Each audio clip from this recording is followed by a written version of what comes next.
अगर आप बायबैक में इंटरेस्ट रखते हो, जब कोई कंपनी मार्केट में बायबैक लाती है और हर बायबैक को आप अप्लाई करते हो, तो आपको सबसे पहले पता होना चाहिए बायबैक रिलेटेड कौन से रेड फ्लैग है और कौन से ट्रैप हो सकते हैं।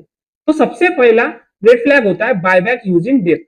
जब कोई कंपनी बायबैक अनाउंस कर रही है तो आपको चेक करना होगा कि वो कंपनी लोन लेकर या फिर लोन से लिया हुआ जो पैसा आया है उस पैसे का यूज बायबैक के लिए कर रही है, तो ये एक रेड फ्लैग हो सकता है और ये सबसे बड़ा डेंजर सिग्नल होता है। अगर कोई भी कंपनी लोन लेकर या हाई डेट के साथ बायबैक कर रही है तो मतलब कंपनी प्रायोरिटीज गलत है। अगर कोई कंपनी स्ट्रांग है या फिर फंडामेंटली बहुत ही स्ट्रांग है और स्ट्रांग कंपनी डेट चुकाने के बाद बायबैक करती है तो ये ग्रीन फ्लैग हो सकता है, ना कि डेट के साथ।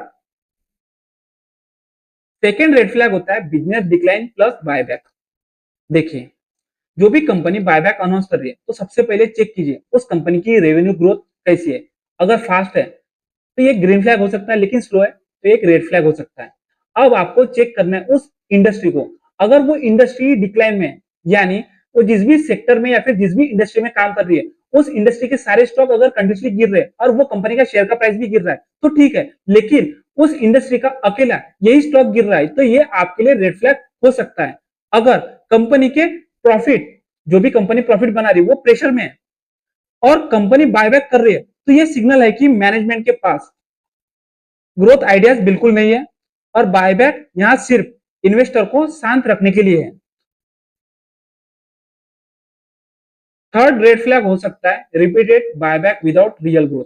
देखिए, बहुत सारी कंपनियां ना बायबैक लाती है, लेकिन कुछ कंपनियां होती है जो हर साल बायबैक लाती है, लेकिन अगर उस कंपनी का प्रॉफिट ग्रो नहीं हो रहा है तो ये एक रेड फ्लैग हो सकता है, क्योंकि बहुत सारी कंपनियां अपने ईपीएस यानी अर्निंग पर शेयर को आर्टिफिशियली बूस्ट करती है, तो लॉन्ग टर्म में मार्केट ये ट्रैप पकड़ सकता है।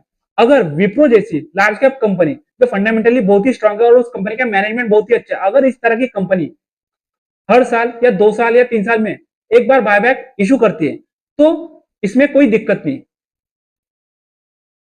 फोर्थ रेड फ्लैग ये हो सकता है कि जब कोई कंपनी बायबैक अनाउंस करती है तो प्रमोटर सेलिंग प्लस बायबैक, यानी सिंपल लैंग्वेज में समझाने की कोशिश करता हूं, अगर इस तरह की सिचुएशन दिखती है प्रमोटर सेलिंग प्लस बायबैक तो ये सबसे डेंजरस सिचुएशन होती है।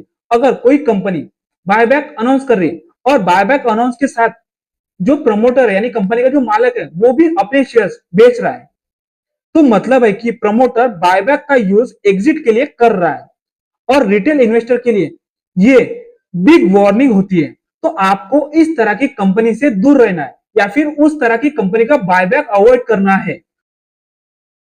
देखिए, रेड फ्लैग ये हो सकता है वेरी स्मॉल बायबैक साइज। जब कोई कंपनी बायबैक अनाउंस करती है तो सबसे पहले आप चेक कीजिए कि बायबैक का साइज कितना है, कितने करोड़ का है। बहुत सारी कंपनियां हैं जो बायबैक लाती है। टीसीएस ने पिछले कुछ साल पहले 18,000 करोड़ का बायबैक लाया था, तो ये साइज बहुत बड़ा हो जाता है। अगर कोई कंपनी बायबैक साइज बहुत स्मॉल रखती है तो वो इसलिए रखती है कि इसका मतलब है कि बायबैक सिर्फ हेडलाइन के लिए कंपनी ला रही है, तो प्राइस इंपैक्ट नेग्लिजिबल हो सकता है। एक्सपेक्टेशन वर्सेस रियलिटी का गैप बनेगा।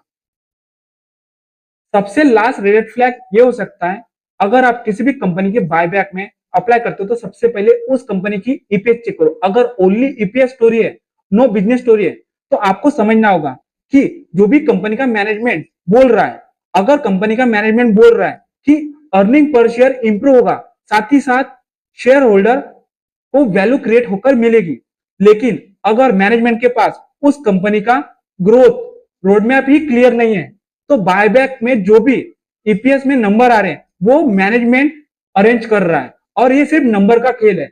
वो कंपनी आपके साथ झोल या फिर आपके लिए एक ट्रैप हो सकता है।